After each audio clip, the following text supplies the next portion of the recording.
কিন্তু যারা 5ই আগস্ট ঘটাইছে কালো শক্তি, সেই কালো শক্তির নাম হলো জামাত ইসলাম। বিএনপির যে কোনো একটা বেছে নেওয়া উচিত, জনগণ না হয় ভুয়া মুক্তিযোদ্ধা ফজু পাগলা তথা ফজলুর রহমানকে।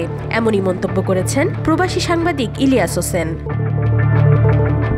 বিভিন্ন টকশো ও সামাজিক যোগাযোগ মাধ্যমে বিতর্কিত কথাবার্তার মাধ্যমে নিজ দল তথা বিএনপিকে সমালোচনার বাতাসে যেন চাঙ্গা করে রাখেন ফজলুর রহমান। তারই প্রেক্ষিতে এবার তাকে 3 মাসের জন্য বিএনপির চেয়ারপারসনের উপদেষ্টা পদ থেকে স্থগিত করেছে বিএনপি। দলটির কেন্দ্রীয় কার্যালয়ের একটি সূত্র বিষয়টি নিশ্চিত করেছে। জুলাই আগস্ট অভ্যুত্থান নিয়ে অনবরত বিতর্কিত বক্তব্য দেওয়ার প্রেক্ষিতে গত 24 আগস্ট দলের চেয়ারপারসনের উপদেষ্টা কাউন্সিলের সদস্য অ্যাডভোকেট ফজলুর রহমানকে কারণ দর্শানোর নোটিশ দেয় বিএনপি।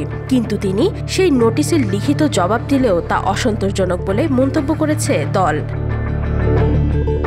ফলে মঙ্গলবার বিএনপির কেন্দ্রীয় কার্যালয় থেকে এক নির্দেশনায় জানানো হয়, ফজলুর রহমানের দলীয় প্রাথমিক সদস্য পদ সহ সব পর্যায়ের পদ 3 মাসের জন্য স্থগিত করা হলো। তবে বীর মুক্তিযোদ্ধা হিসেবে তার অবদান বিবেচনায় নিয়ে আপাতত কঠোর সাংগঠনিক ব্যবস্থা নেওয়া হয়নি।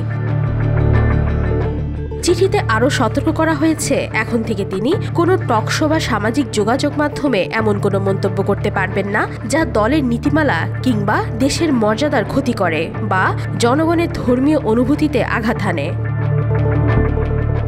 অন্যদিকে ফজলুর রহমান তার স্ত্রী অ্যাডভোকেট উম্মে কুলসুম রেখার মাধ্যমে জবাব পাঠিয়ে জানিয়েছেন, আমার প্রিয় দল বিএনপির ক্ষতি হয় এমন কোনো কথা বা কাজ আমি করিনি এবং করবও না।